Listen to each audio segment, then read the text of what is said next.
seorang koruptor sebagai pertanggungjawaban moral. Saya mau minta klarifikasi, ini tanggung jawab siapa? Bapak malu nggak sih? Apakah saya dengar permintaan maaf yang Benar berarti orang-orang menjadi korban.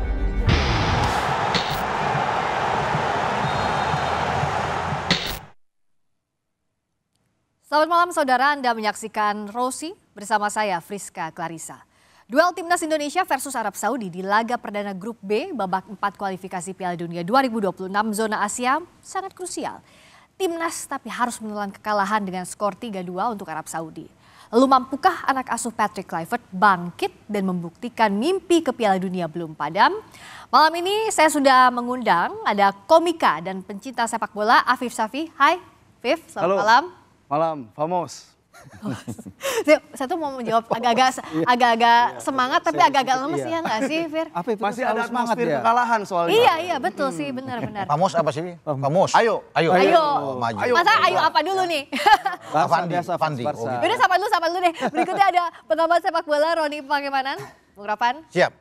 Siap apa dulu nih kita nih? Ya. Siap ngobrol Siap lebih bicara, banyak. ngobrol dong. Iya, betul. Iya dong. Berikut ada mantan pemain Timnas Indrianto Nugroho. Coach Indri, Ya, apa kabar? selamat malam. Selamat malam. Tuan. Dan di sebelah saya ada wartawan olahraga kompas.com, Firzi Idris. Hai. Hadir Teh Friska. Hadir. Oh saya. Absen. Ini tuh Kebalikan ya? niatnya sebenarnya ya datang ke kantor tuh udah mau Garuda di dadaku. Tapi playlistnya akhirnya lagu-lagu galau nih sepanjang jalan. Iya. Kayaknya sama juga dari wajah-wajahnya di sini ya. Fir, apa sih kalau dari dirimu mencatat Ya. yang lemes juga pasti ya? Catat. Ya kalau kita bangun pagi nih terus kita lihat secara skor gitu. Mungkin 2-3 itu bukan skor yang terlalu buruk ya. Di Arab Saudi di Jeddah melawan tim yang langganan Piala Dunia. Tapi kalau kita nonton pertandingan, nah ini suatu apa ya, suatu miss opportunity saya bilang. Karena permainan kita itu sangat, bisa kita katakan apa ya, struktur permainan kita kayak ada yang salah, pemain-pemain kita banyak ruang di antara lini. Kayak ini bukan formasi yang biasa dilakukan oleh para pemain kita. Apalagi gitu. kalau kita lihat lini tengah misalnya. Lini Fir. tengah. Emang ini sesuatu yang baru. Ini sesuatu yang dicoba oleh Coach Patrick di ronde September. Tapi ketika itu Coach Patrick mengatakan bahwa para pemain itu punya understanding yang baik dalam bermain di sistem ini gitu. Mereka mengerti apa yang diinginkan sang pelatih. Setelah laga lawan Lebanon dia mengatakan itu. Tapi I don't know ya, mungkin karena kehilangan 1-2 pemain kunci ya, kayak seperti si Emil Laudero, terus Calvin Verdong yang bermain penting sekali sebagai salah satu dari double pivot melawan Lebanon. Tidak ada kualitas lawannya juga ketika itu berbeda, sehingga apa mungkin ada kesimpulan yang salah dari penampilan kita di September itu. Dan terlihat kalau kemarin tidak ada Martin Paes, kita tadi udah bahas ya, mungkin kita menatap kekalahan bisa lebih dari 4 gol. Rizka. Karena kita lihat kemarin misalnya, pas tuh banyak one on one langsung sama pemain Arab. Lah kemana itu teman-temannya yang lain? Coach Indri, apa sih yang dari struktur aja, kalau kita bicara struktur dulu, yang kira-kira kok nggak pas ya kemarin?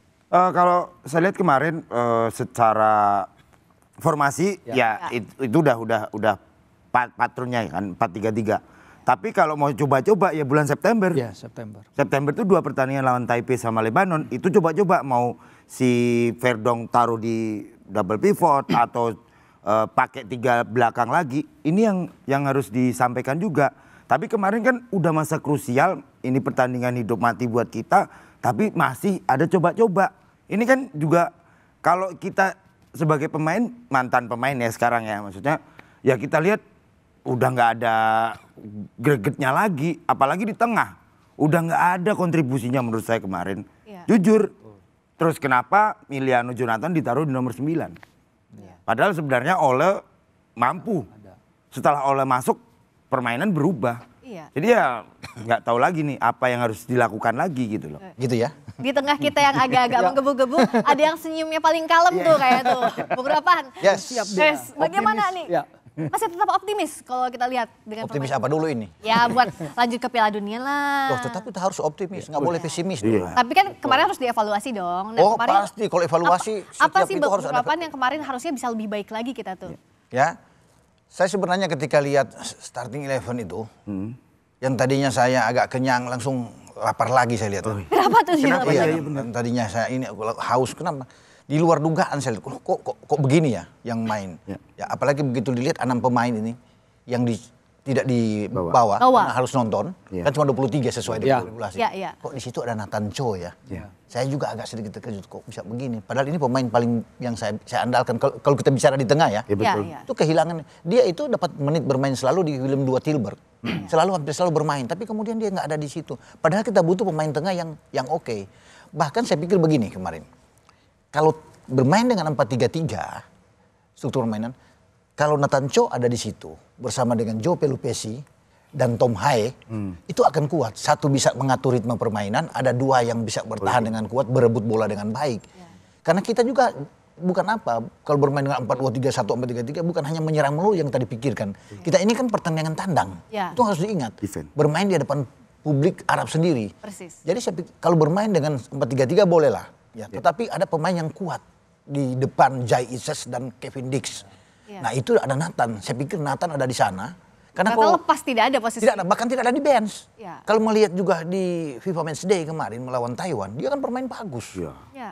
Seperti nggak ada pusarnya, main enak. Saya tuh mengingat dia ketika di tim U23 di Qatar.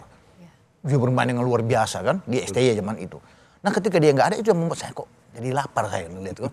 Kok begini ya.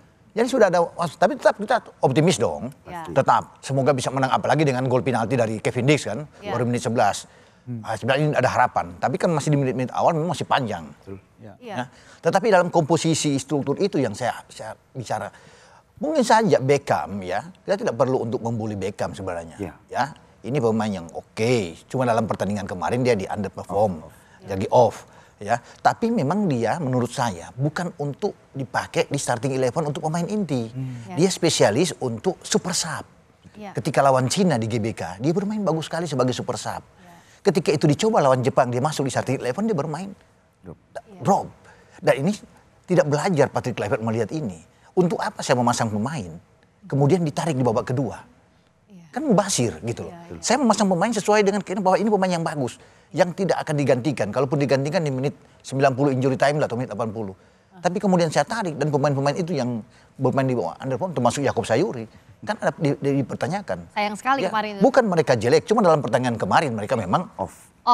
Tidak ada. Off day. Kalau bisa melihat kan Yakob main inti di 2 FIFA Match Day. Ya. Bersama dengan Emil Auderos cuma berdua itulah yang konsistennya dipasang oleh Patrick Kluivert. Ya kan? Baik melawan Lebanon dan itu dua-dua dimainkan. Selebihnya kan dirotasi. Berarti yang tidak tepat adalah pemilihan posisi. Pemilih ada sedikit kesalahan karena ini pertandingan krusial. Ya. Tidak boleh main-main, tidak boleh Coba-coba. uji coba. Ya, di September boleh uji coba, tapi kalau ini kalau kita bisa bertahan, karena bertahan itu paling bagus. Arab kalah dengan bermain 3-4-3 kok lawan kita. Iya. Bahkan draw di Jeddah dengan 3-4-3 kita. Keseimbangan bermain di belakang menurut saya paling kuat kalau Yasin Hapner, Rido, dan Jai Ises bermain. Saya menunggu itu. Kevin Dix bukan nggak bermain, dia digeser aja ke kanan. Tanpa Firdo nggak apa-apa, walaupun dia pemain yang konsisten yang bagus ya. Kalau Dean James sudah oke, tapi kalau bermain dengan ini ada balance keseimbangan di sana. Apalagi kalau Nathan Cho bermain dengan ada Tom bersama dengan Joy Pelupesi. Artinya kalau kita dalam counter attack lebih kuat. Arab untuk masuk susah. Kalau kemarin kita diacak-acak di tengah itu. Mereka bermain seenaknya mereka tuh. Kita kalah total. Malah kita yang diacak-acak. 27 sentuhan di kotak penalti Arab Saudi melakukannya. Tapi sebenarnya secara jumlah tembakan itu kita nggak beda jauh ya dari ketika di September 2024 kita main 18 banding 17 hanya 1. Tapi Arab Saudi kemarin menciptakan 3 kalinya big chance, peluang berkategori big chance ya. Kita bisa lihatlah di highlightnya bagaimana mereka dengan mudahnya menembus pertahanan kita seenak mereka aja masuk dari sorry, kanan dari mana. Kan ada 10 on target mereka kan dari 17% target. Benar sama. Dan Martin melakukan 7 penyelamatan. Itu jumlah yang sangat-sangat bagus sekali. Sebenarnya setuju sih kalau kita memang melihat bagaimana mungkin formasi dengan 3 back itu lebih pakem ya di round 3 sebelum ini. Tapi ini kan yang telah ingin dilakukan Patrick.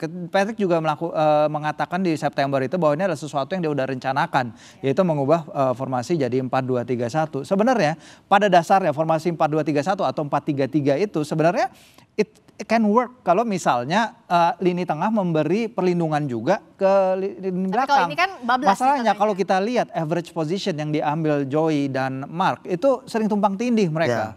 Itu sering tumpang tindih. Sehingga kalau mereka tumpang tindih artinya ada ruang kosong yang nggak terjaga. Dan itu kita lihat berkali-kali di mana lini tengah juga soal itu saya banyak kehilangan bola. Tadi kita bahas juga Pak Piropan bagaimana seorang Beckham Putra kok tidak bisa keluar permainan terbaiknya. Padahal dia jadi starter kepercayaan tinggi. 7 kali dia mengoper tapi 3 kali itu dari titik kick off. Ini tentu ya pukulan juga bagi dia. Apakah formasi ini nggak bisa mengakomodasi permainan dia atau secara keseluruhan memang the whole team struggling sehingga dia jadi salah satu yang akhirnya ditarik keluar pada menit 45 salah satu yang dikorbankan. Afif, kalau dari Afif yang hilang selain poin kita ya di permainan ini apa sih yang hilang dari permainan tim Indonesia, timnas kita? Ya kalau yang hilang saya ngerasa, ini pertama saya disclaimer dulu, mungkin kalau bahas timnas tuh harus banyak disclaimer. Yang pertama saya bukan buzzer PSSI, yang kedua saya bukan ternak Sintayong. Jadi saya harus fokus sama timnasnya nih. Ini bagus banget, apa yang kurang, apa yang hilang dari timnas Indonesia, yang pertama saya ngeliat determinasi. Itu kalah segala-galanya, setiap duel bola kalah, setiap ada benturan kita jarang menang, itu hilang tuh determinasi. Sama pernyataan sikap di lapangan. Jadi sikap pelatih di lapangan nih, kita mau ngapain nih? Apakah mau defense, melakukan counter attack, atau emang mau ngandelin transisi, atau mau full attack? Kita nggak ada di situ. Abis golin kita kayak hilang nyawa. Di situ yang ngerasa saya agak kurang tuh di situ tuh. Sama yang terakhir kalau ada istilah sepak bolanya adalah poor tactical awareness. Nah, keren gak gue? Keren banget. Poor tactical awareness itu adalah kurang sadar atau kurang peka terhadap apa yang dilakukan atau fleksibilitas taktikal di lapangan. Pertama line up ini udah dijelasin tadi, ada beberapa line up yang nggak cocok, terutama di lini tengah. Lini tengah tuh kita bahkan jarang ngelihat Pelupesi dan Mark Locke itu bareng. Setelah itu kepekaan kayak narik pemainnya itu agak cenderung terlalu lama gitu. Terus ada beberapa pemain yang melakukan individual error tapi nggak ditarik-tarik juga, itu saya ngerasa agak kurang peka di situnya. Jadi inilah yang berhasil dimainkan oleh Arab. Dia bisa mempelajari satu persatu pemain timnas Indonesia, siapa yang dipres, siapa yang ditekan, siapa yang selalu diganggu, dan dengan nyaman main di kotak penalti Indonesia, dengan nyaman main di tengah. Padahal kalau dari midfielder ya, saya kan pencinta midfielder. Sebagai gelandang nih, haram hukumnya untuk memberikan kenyamanan di depan kotak penalti sendiri. Itu yang nggak ada di timnas Indonesia. Dan kita lihat Martin Pas berkali-kali one on one aja dengan santai ya pemain Arab sampai ke depan. Gampang sekali. Ada 7 penyelamatan, wah kalau bukan Martin Pas gimana kejadian lebih banyak lagi yang kebobolan buat kita. Tapi yang jelas adalah banyak serangan, tadi kita udah bahas, banyak juga peluang. Timnas Indonesia jadi harus berjuang keras untuk lolos ke Piala Dunia 2026.